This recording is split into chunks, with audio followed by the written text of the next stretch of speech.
welcome everyone to What the Force. I'm Marie-Claire Gould, your host. Marie-Claire, can I just say this is so exciting for me because I've been a fan of this podcast for quite a long time. And I can't believe, like when you're a fan of a podcast, then you get to be on it, and you're like, is this really happening? I'm excited. Except that I'm a fan of your podcast, too. So fandom and fandom. This is like friends we never knew existed. All people speaking the same language. So I have 3 of the 4 amazing panelists from the This Is the Way panel that happened at Star Wars Celebration. And we all decided to sit down and have a quick discussion after. I don't know how quick it is because we're nerds and we're all myth nerds and we like to talk about myth and we like Star Wars and we like all that it means. But I'm going to do quick roundtable introductions, starting with the amazing woman across from me. Hi, I'm Tori Yates-Orr. I am the co-host of the Skeleton Keys podcast and a history communicator, and I'm super happy to be here. And next to her, I'm Barbara Dillon. I'm the editor-in-chief and co-founder of Fanbase Press. Awesome. And lastly, my fan.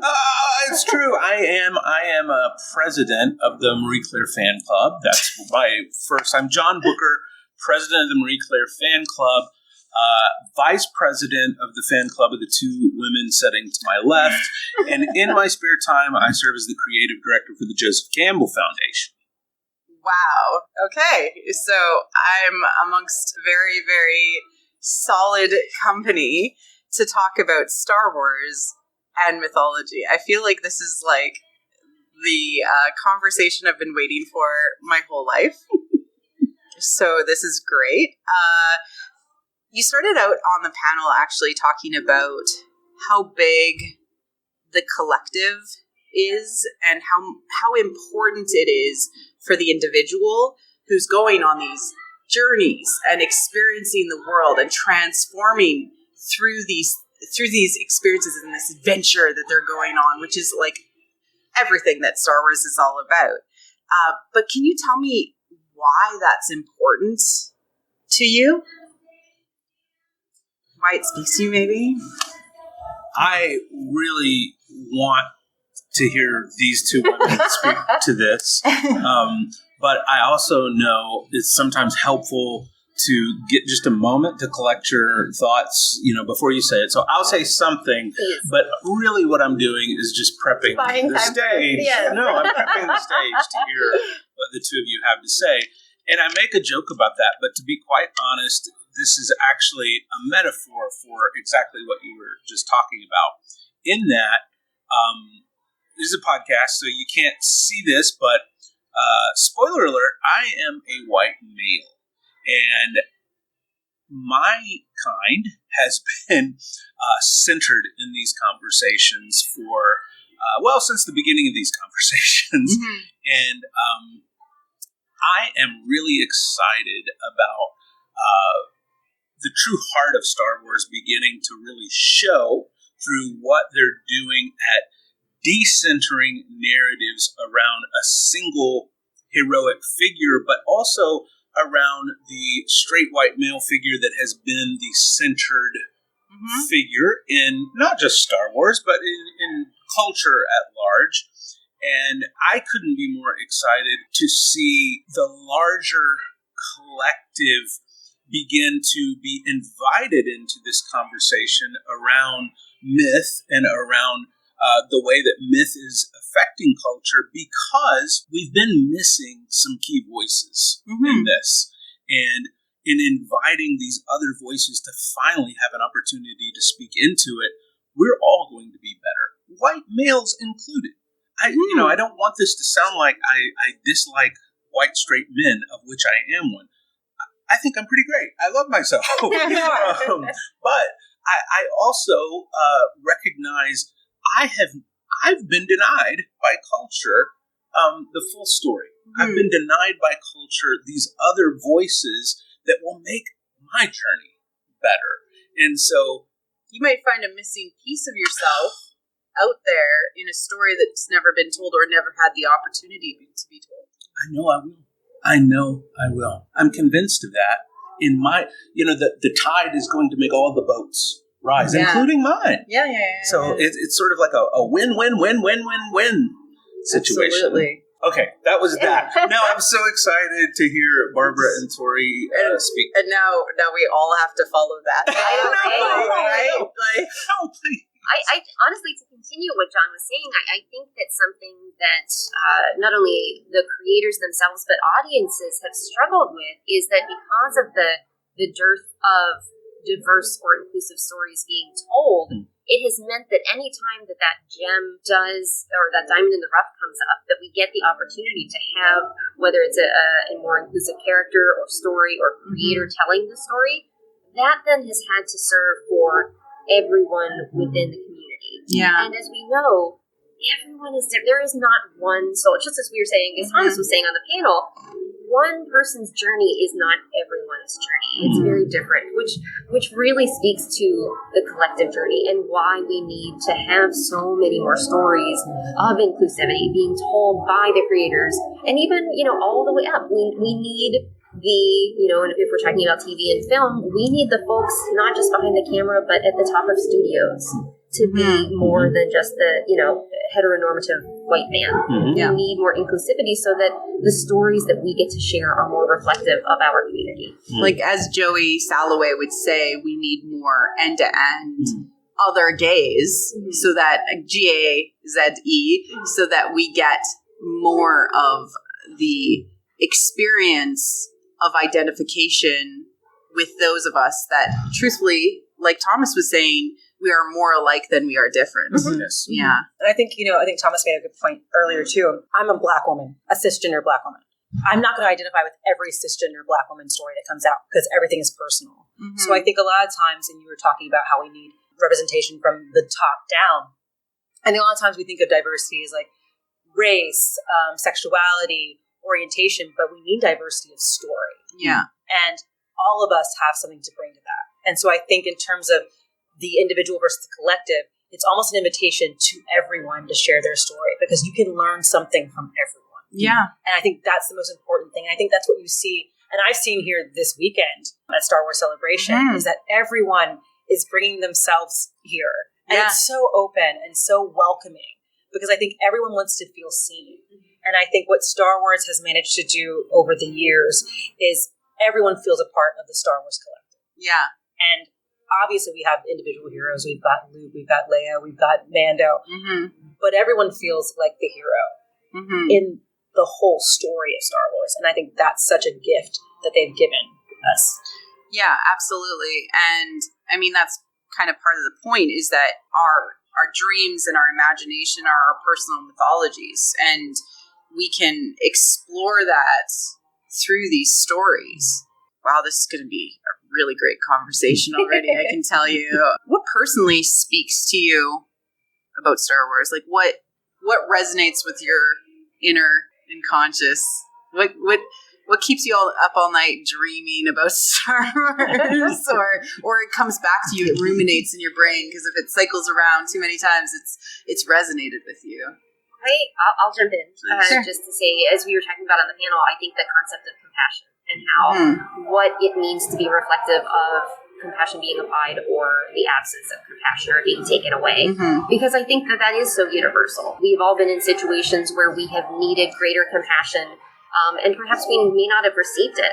And I think that you not only see that generationally throughout Star Wars with a singular family and those that are impacted by that singular family, but you're seeing it now in different forms, in stories and characters and in other worlds that have nothing to do with that family. So I will stay up hours and hours into the evening talking to people about Star Wars because I think it's so relatable and it's so universal and it's so emotional. I mean, I think that it's we can each find something in a Star Wars story, no matter if it's on Tatooine or Hoth, and it can mean something different to everybody. And I think that's a really magical ability and opportunity. So you actually made me realize something during the panel, which I've always thought about the compassion, and compassion is the truthful way of selflessness, which is George Lucas talks about selfishness and selflessness and things like that. But when you give compassion to others, it grows. That's the also part of the key. And I was just like thinking about that a lot during the panel. So thank you for all your words on the panel. Yeah. What about Tori? I think for me, and this might sound strange, the warrior ethos of Star Wars has always resonated with me. Because even with Mando being like, this is the way of adhering to a very strict way of life. For years, I thought that was what you needed to do to evolve. Mm-hmm. And then as I got older and lived more life, I realized you have to adapt. You have to incorporate compassion. You have to incorporate pivots into your life. And I think Star Wars allowed me to see that you can have that freedom to be strong and be a warrior while possessing a deep sense of compassion. It does not make you weaker. It makes you a stronger warrior overall, to have a deep sense of love underneath that fire, underneath the righteous anger. And I think it was freeing to see that. And even with Leia always being kind of quick with her wit, while also being this deeply loving, caring person with this strength. I think it was really formative for me to see growing up, especially as a young girl. Like, I can hold all of that. In one space. You can be a loving, compassionate person and also be somebody who's willing to fight when needed. And like Bell Hooks talks about in The Will to Change, that when we finally become whole people, we are able to know when to fight and when not to fight. And that's driven from a full understanding of love. Yeah. And I think it takes time to get to that point. It does. A lot of times you lean one way or lean the other. And like, that's the journey, isn't it? Yeah. That's the journey, right? Is finding that within yourself. The thing that is I hear the three of you all talking about this compassion and love and this thing that seems to be centered in Star Wars narratives, but also in just the ethos of the characters. The thing that brings up in me is sort of the youngest feelings I have about Star Wars that I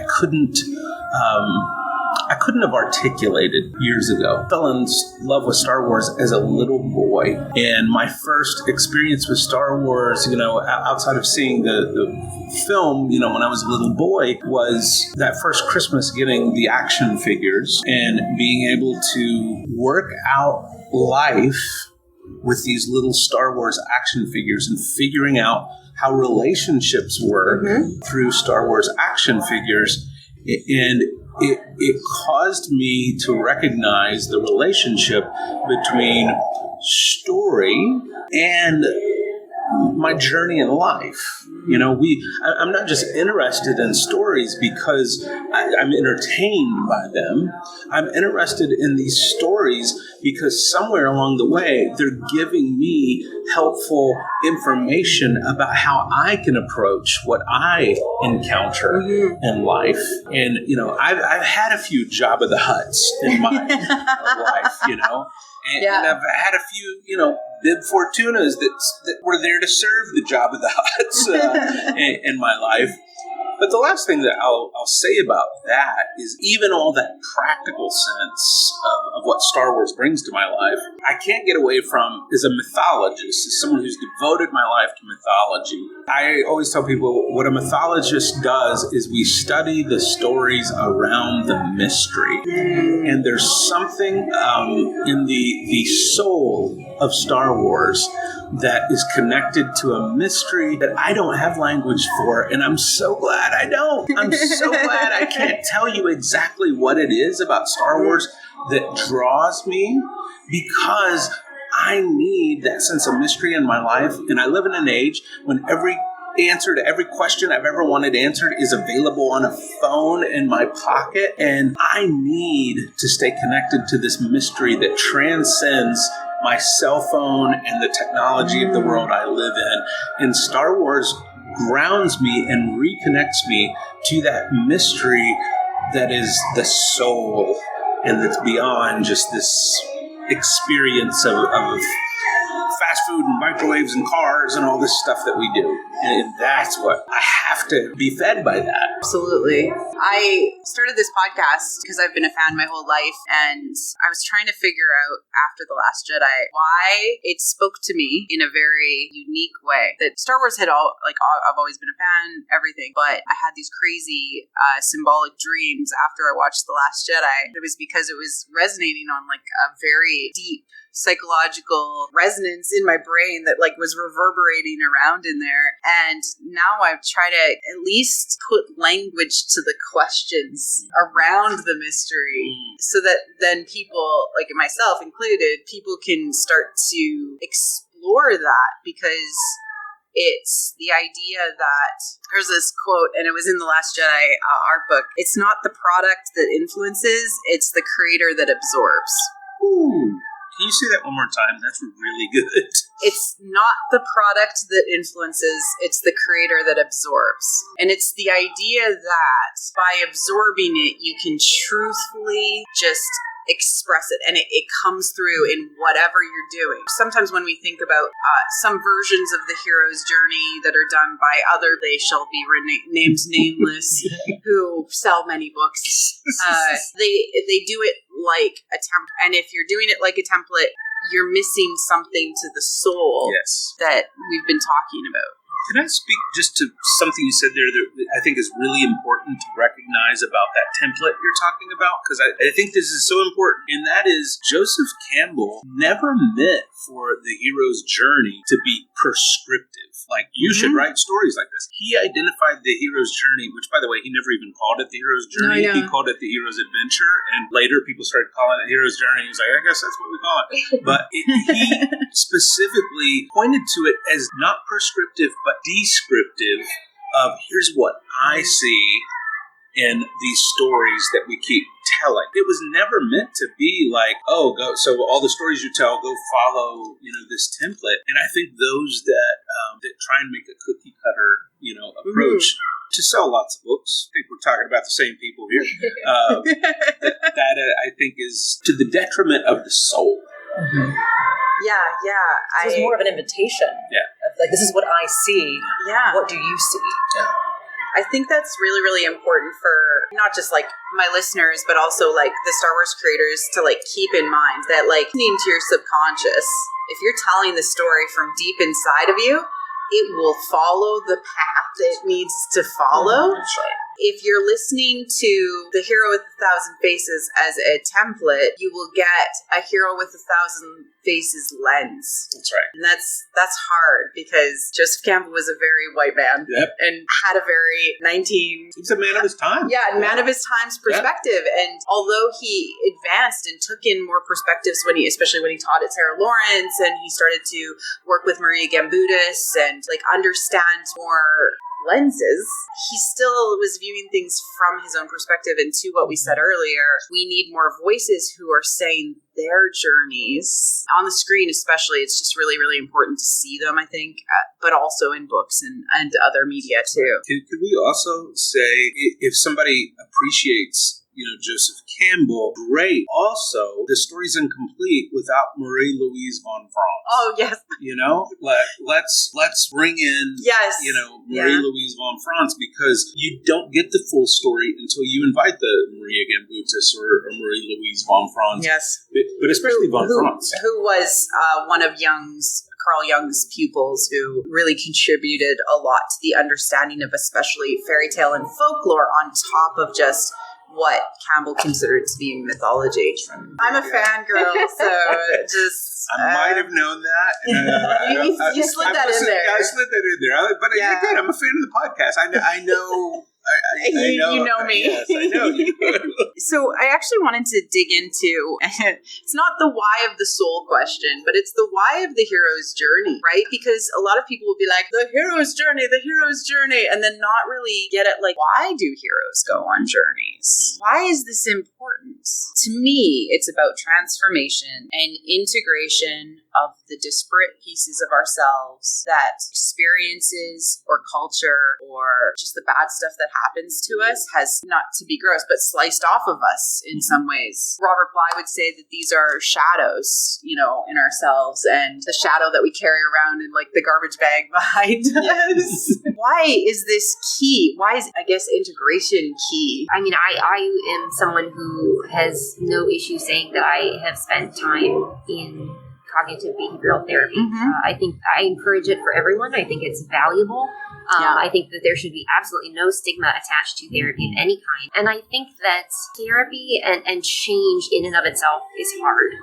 And I think that we look to these characters who go through the entire hero's journey and come out changed with admiration, because that is hard. And we recognize how hard that is to not only take time to look inward and acknowledge that perhaps there is something that has, for however long, challenged us in life, spiritually, mentally, emotionally, physically, and not only acknowledge that, but put in the time, work, effort to change it, whether that is to break toxic cycles, whether that is to come to terms and reconcile things. And I think that that's also the beauty of these stories, is that we can, if therapy is too hard, if it's, because it is hard, we can, for those that may not be ready to take their own hero's journey, we can use these stories to escape the challenging realities and use them to heal ourselves, to recognize what may be the same challenge in another person's story, and simply heal ourselves. We can use it to teach each other things and simply connect to one another. But I think that that is what is so unique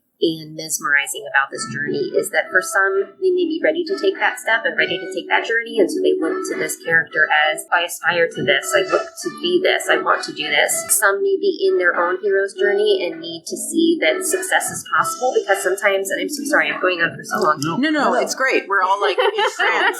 So good. Where it may be that hope is gone, it doesn't seem like there's an end to the journey. And so sometimes when you're in the midst of it, you need to see that there is success, that it is possible. And then for others, you know, again, it may be too traumatic to go through that journey yourself, but to have that external evidence of, I can relate to this, removed a bit from my own personal experiences, and still took away from it what may be helpful for me. I'm getting off of my soapbox. No, it was amazing. Like, we're all just... Yes, absolutely. Yeah, just love you. No. You know, just your 2 cents that like broke my brain and made my heart feel full. Yeah, no, because we have to love ourselves, and we have to understand that story is one of the oldest forms of therapy. They used to have the amphitheater next to the hospital because that was where they would tell the myths, and it was healing to hear people and identify with others, because like you said, sometimes we're not ready to do that deep exploration, but story helps us, give us tools, a roadmap, a chance to see somebody else be successful, just like what you said, right? I think there's very few things in the world more powerful than story. I genuinely believe that. And I think I work a lot in history, and there has been in the historical world where a lot of historians don't want to be called storytellers. They think it is, in a way, beneath them. And I just think that is the worst way to go about it. Yeah. I think if we tell the story of the past, which is what I primarily work in, we're going to learn why we're here in the present, what we're going to be in the future. And I think when we look at institutions like Star Wars, like you were saying before, a roadmap is the perfect way of looking at it. I might not be able to take that leap and go into therapy. If you are thinking about going to therapy, I highly encourage it. It's been life-changing for me. But I can Luke is going through something that I can kind of recognize. Let me see how this is going to play out for him. And maybe by the end of his story, I might be able to take the first step in my journey. And it gives you kind of a roadmap, but also a sense of safety, a sense of seeing someone else has done this.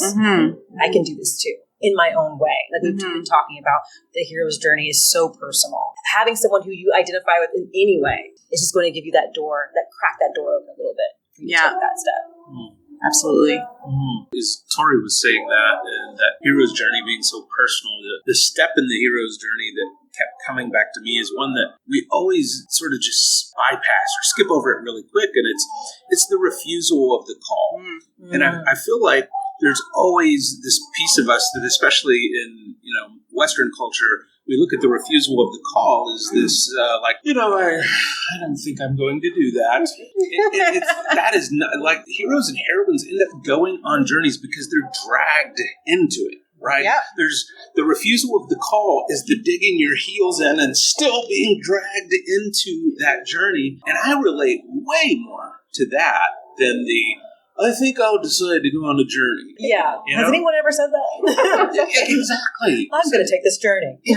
Don't all of you look back at the stuff that has happened in your life and it's like, yeah, I found myself in the midst of this, and I'm being thrust into it, and I'm trying to dig my heels in, and maybe it turned out great. Maybe it was the worst thing that ever happened to you. You never know while your hero's journey ideas, or even heroine's journey ideas internally to the soul, you don't really even recognize these steps until it's all over. And you're like, oh yeah, I think that was maybe what was happening.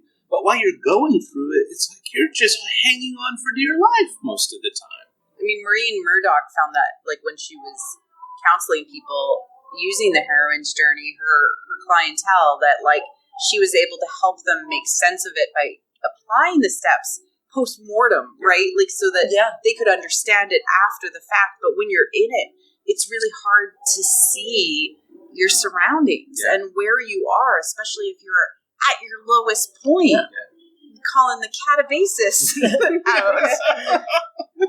Sorry, we had a joke on the way here. I had to pull it in. It was a good callback. I had to pull it in. But like in so many ways, this is a quest for wholeness, which never ends. Like I just want to say that. Like you're gonna go on so many journeys throughout your life, but the goal is to pull together and be a more whole person that has accepted all of the different aspects of things that have happened to you or the things that you've never had a chance to deal with. And like, that's where the power comes. You get energy when you've had a chance to actually become more whole. More whole. I just want you to, you just made me think of something that I got to ask this question and maybe somebody else jumps in to answer it. But so you started asking us by like the collective and the culture, right? So if the culture who's going on this journey and the collective is damaged and hurt and wounded and all, what does that mean, though, to search after this wholeness and to go, for this wholeness? What does that look like in the collective journey? Because I think this is super insightful. I have ideas. I know, and I want to. The wholeness always is going to start with the individual because that's all we can control in our lives. But part of the journey is the elixir that you bring back to the community, which is fundamentally the connection, interconnection, and the compassion we have for everybody in the whole. And so by pushing out the love and the elixir to the community, healing the community at the end of the journey by healing yourself, you're making the person next to you, you're giving them the compassion and the hope that they need to go on a similar journey. And it's belly button to belly button healing, because when you find love and compassion for yourself, you are able to give love and compassion to others, and that in turn gives love and compassion to everybody around you, and that is Star Wars. There you go. Well, and also the Force, like fundamentally, everything is interconnected. So if you are mean or a mean person to something else around you, you're hurting yourself. I just keep coming back to that thing that Barbara brought in about compassion in the panel. Yeah. Because that was a really profound moment for me. I clapped. Yeah. But I think that's just... I'm a fangirl now. well, myth opens up, whatever is in this moment is lacking and is being worked out in us in those shadow stories. Yep. And that, I just feel like... Whenever you're listening to this podcast, there is probably something that happened the week before that robbed the earth of compassion. Mm-hmm. I mean, I feel like it's just so common now. Whenever you're hearing this, there's probably something that just happened. That compassion piece just seems to be the voice that keeps calling out that we just can't get enough of it right now because we're so thirsty for it, and it's so missing. And this is what I think Campbell was trying to get at with especially the Mask of God stuff, is that you're never going to be all light side or all dark side. You're going to have to find your knife's bridge, right? Your path. And what I love about the Mandalorian, and I'm bringing it back briefly to the Mandalorian, is that his first ship was called the Razor's Crest, which is literally a knife's edge. Like it's his own journey. He has entered into his own journey. And so the Mandalorian really speaks to me because, we're doing this. Mm-hmm. We're really doing this. We're actually saying that there is a third path between binaries in Star Wars, which is mind-blowing to people who are like, are you a good person or a bad person? Well, actually, you're your own person, because the truth is, it's not a line, it's a triangle. You have selflessness on one side, selfishness on the other, and in the middle is the self. Always. This is the way. This is the way. And it has to be from you deep inside, and it's your own everything. So you guys are all... As we know, Joseph Campbell died many years ago. But he was changing and transforming. Like, even George, in the clip that you showed in the panel, said, I read Heroes with 1,000 Faces, and then I continued to read Joe's work. And like that really gets me, because a lot of people just read Heroes with 1,000 Faces and stop, and they don't get further on. So what I wanted to... It's a tough read, by the way, we should say. I know, it's not easy. It's hard. I listened to the audiobook over many months. Like, it was like bite-sized chunks, but Power of Myth is much easier to consume, if you're starting out. Also, the mythologies is hard. Yes. So I like his lectures. They speak to me, literally. Yes. What I wanted to ask the panel was, what would you want Joseph Campbell to suggest to read nowadays? Like, something else that's not Campbell, like something that would be influencing now, that you would want the Star Wars creators to read or listen to or watch to get where we need to go with the mythologies that we need to go to. Because that's what Campbell was like, what is going to be the next mythology? And he wasn't there to talk about what we needed and what we're missing. So, like, what would you want Star Wars creators to get invested in and understand or absorb? Sorry, that was a hard question. It's really a good question, and I think it's an important question because he stops because he couldn't, and some people stop too early. That's right. I mean, all of Campbell's stuff is great, and you have to consume it. It's just No, I think what you're asking is a really important question, because any luminary is going to be able to speak to something that's universal that people will continue to come back to, and that's great. But they also are going to speak to the moment that they're living in. And I've listened to tons of things about Joseph Campbell talking about the Vietnam War and things like that. That's sort of like, it doesn't really matter, what he thought about Vietnam. That we can try and draw something out of that. But who is speaking into these spaces now?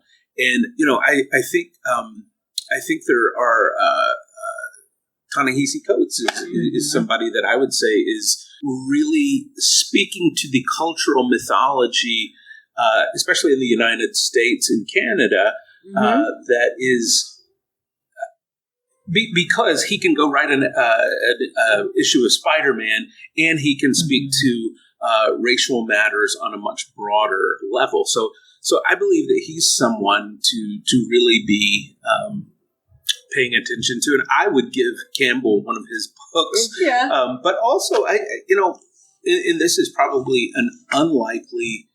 I'm going to give two other people actually. Okay. I also this is a reading list. Yeah. Good. I really would love for Joseph Campbell to read the work of Roxane Gay. Yeah. That's what I was going to say. Yeah, I just think that he would really gain a lot from that voice in the larger scope of what he's trying to speak to. And the last, voice that I'll say that I would love for Campbell to be able to read if he were alive today, and she has her own book club with literati, and that's Malala.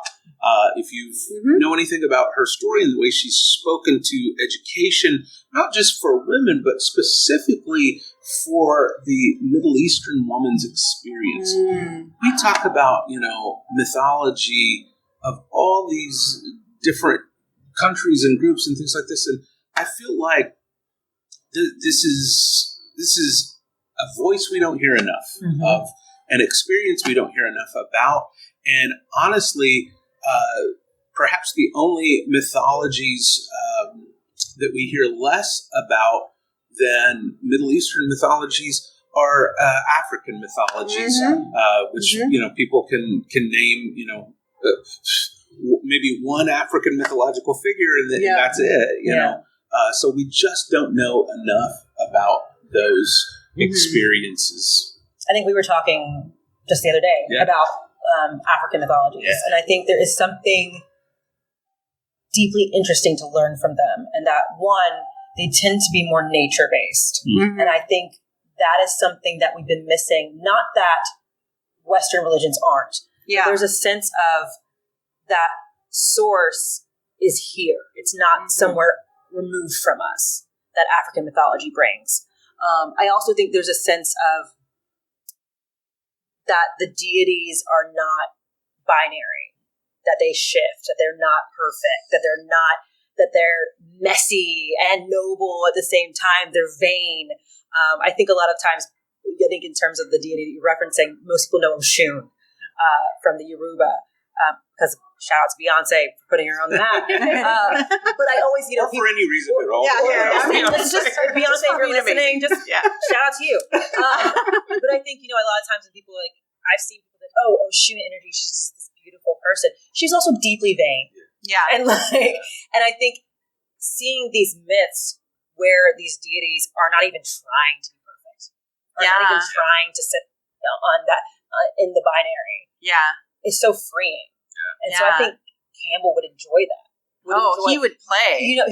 That sense of play that's there. I think we need more of that. Because it's not been explored, like we were talking about. I like to think about Kali and how much we're denied feminine rage, and more understanding of especially grief and righteous rage, because like the BTS song rage is useful because we should be angry about some of the injustices in our world, and it's not wrong to be angry about that, but to use that rage in the right way to power us, not for vengeance but for change. It is power to understand that dark energy and use it correctly. Barbara said that in the panel. About that, time to get angry and to show rage. Or was it Tori that said that? Mayfield, Mayfield, yes. I think it's just something we don't talk about. And I think especially in terms of, female presenting people, if you do express rage, you're emotional, you can't control your emotion. Instead of saying, is this righteous? Is your rage coming from a point of view of, I won't let people be disrespected? That's a lot of times I don't think that grace is given to people. And I think righteous anger gets things done. We've seen that throughout history. It's like you can't just sit back while people are being taken advantage of. Sometimes you have to get angry. Sometimes you have to get in people's face, because sometimes that gets things done. Absolutely. Sitting back and being and waiting your turn is not going to do that. Absolutely. I'm sorry. Last in the question, like these, right? Amazing voices. I think the only thing that I would add, and I think that what is unique to our point in time that we are having this conversation, is what I would, if Joseph Campbell were still alive, is recommend the psychological aspects of story. I think that, and to go back to Tori's point about there is this rage brewing, and of course it happens every 25 years or so. We get in this cycle where we just all get to this collective tipping point of we can't stand for this anymore. There are so many social injustices, but on top of that, we have had generational trauma built on generational trauma And this country is built on generational trauma. But we're just like literally. And I don't want to diminish the work being done for decades, but I feel like collectively we are more aware as a mass audience of what generational trauma is, the impact that it has, and why it's valuable and important to future change. And I think that Campbell would have benefited from talking with social scientists, talking with those in the mental health community, and just hearing stories from young people and stories of now.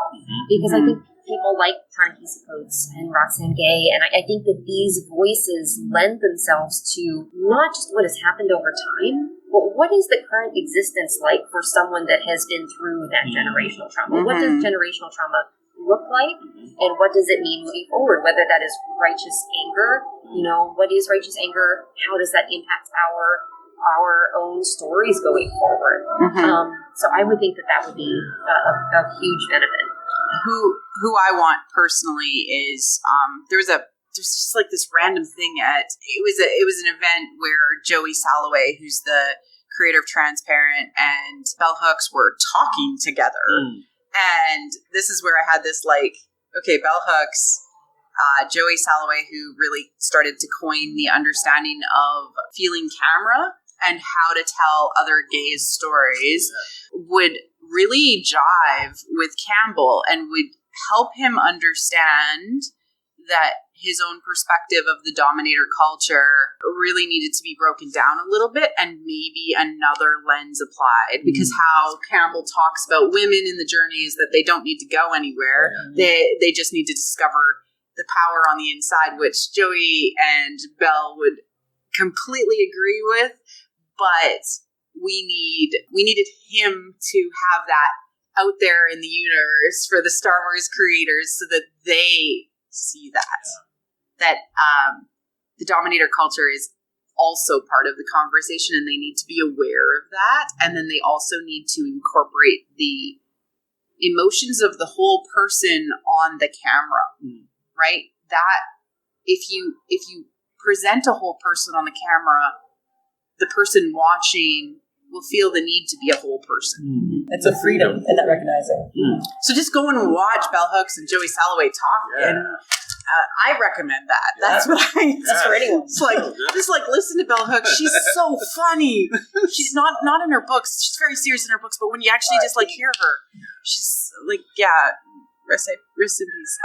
And on a Star Wars level, I would probably give at least one of my toes to hear a conversation between Bryce Dallas Howard, Dave Filoni, and Joseph Campbell. Yeah. That would be amazing. Yeah. That would be amazing. I'm loving Bryce's contributions to the universe. It's fresh and it feels good. I think we're just getting started with her too. I know. I think they're they give her the movie budget just for that one movie. Give her the keys to the castle. Just give it to her. Give her a movie.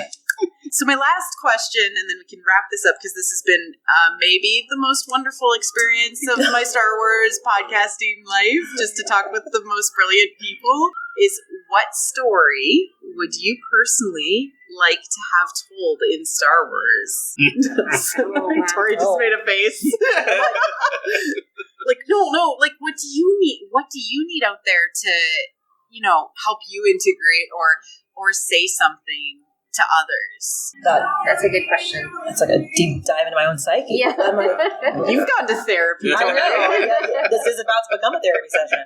Yeah, I can definitely jump in, because one theme that Star Wars has often been about really resonates with me. My heart is this inclusive space. And I know Star Wars also taught me some things about how to be a better man. And as a cisgendered straight white man, the themes in Star Wars stories around fathers and sons, and reconciling that your father is Darth Vader, and reconciling that Ben Solo, reconciling that Han Solo is his father. These themes around fathers and sons have meant a lot to me. And I think we are in a really difficult place right now, that there's a crisis around masculinity and healthy healthy masculinity is a real mystery in our culture right now. We are getting really good at defining what toxic masculinity is, and I'm so glad. This has been so needed for so long.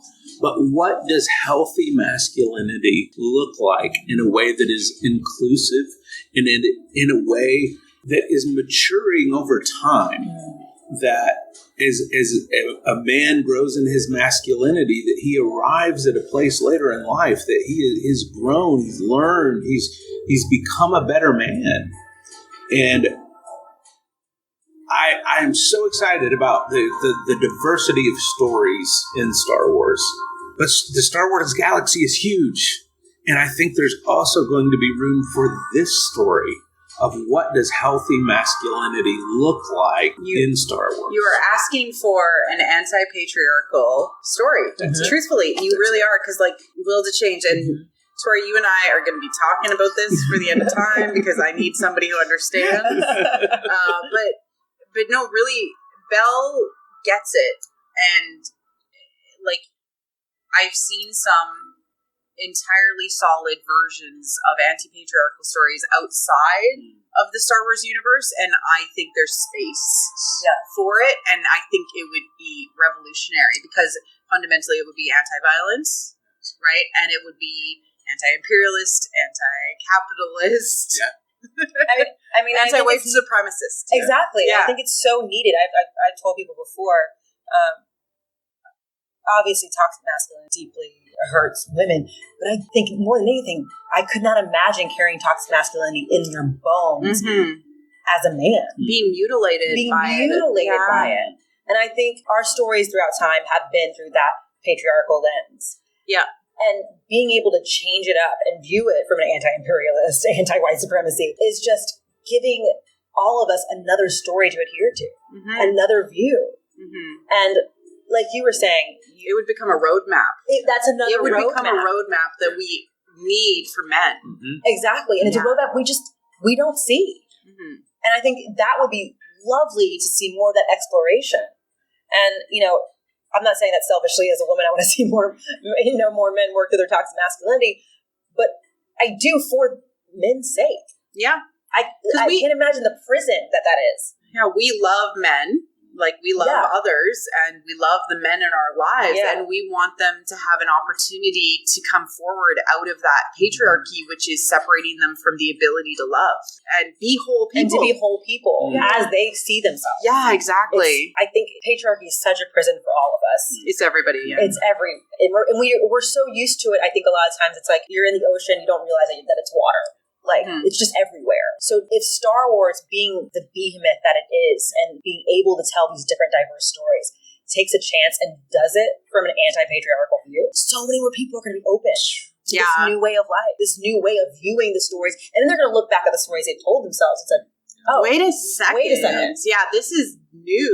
Exactly. And what I find fascinating is when you truthfully find an anti-patriarchal story who also understands the dominator culture and addresses those things in it, because Bell Hooks always says they support each other and they pump each other up in the dominator culture, is literally your heart goes, wait a second, this is what I've been missing. It's like when men actually give bell hooks a try and then they're like, I didn't realize that I was stuck in this prison. Yeah. I'm sorry to laugh again. I in no way mean this to be a cop-out answer. But I think what I think back to is John's response earlier about the mystery surrounding story and the fact that another story, there are stories that I'd love to see, and there are stories that I've already seen that I love.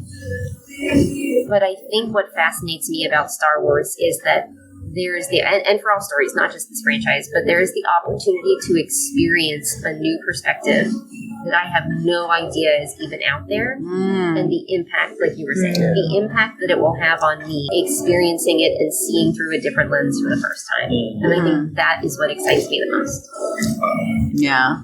Did you have a different answer than... No, it was anti-patriarch. Yeah, anti-patriarch. Me, myself, I know this is wild, but I actually would like a happily ever after love story, because I feel like we're so much of Star Wars, like Return of the Jedi, this was not even in question. This is a fairy tale, And we've lived in a lot of Star Wars tragedy for a really long time. And I feel like love and, like, hey, it would be amazing if it was a queer romance just to give us that perspective. When we get love in it, it is finding that other missing piece of yourself. And it gives you something that you were missing, and then you become greater than the sum of your own parts and what you bring to the relationship, and you make the sacrifice to the dyad, the relationship, and you understand yourself, and people see each other in the pair of the relationship so much. And then they're like, oh, this is a different journey. The lover's journey is a different journey, and it creates this multitude of hope and love on so many levels. And I want a happily ever after love story in Star Wars so much, because I feel like we need a wedding. We do. Well, this has been like, I don't know, the most fun I've had ever. So this is great. This is like exactly me, right in a podcast form in the basement of the Hilton. Make it work. Yeah, we made it work. Could you let me know where people can find you and what you're doing, and pitch your stuff and be like, hey, this is what I do, or where you can find me? I'm not good at pitching. You can follow me on Twitter and Instagram at Tori Yates Orr. It's just my name, 2 R's in Tori. And I'll link you in the liner notes. Thank you. You can find us at fanbasepress.com. We're on all of the social medias. Twitter is fanbase_press. Instagram is fanbasepress. But you can always just Google and find us. But thank you for having us. This was wonderful. This is amazing. You, John? Yeah, I'm at tellingabetterstory.com.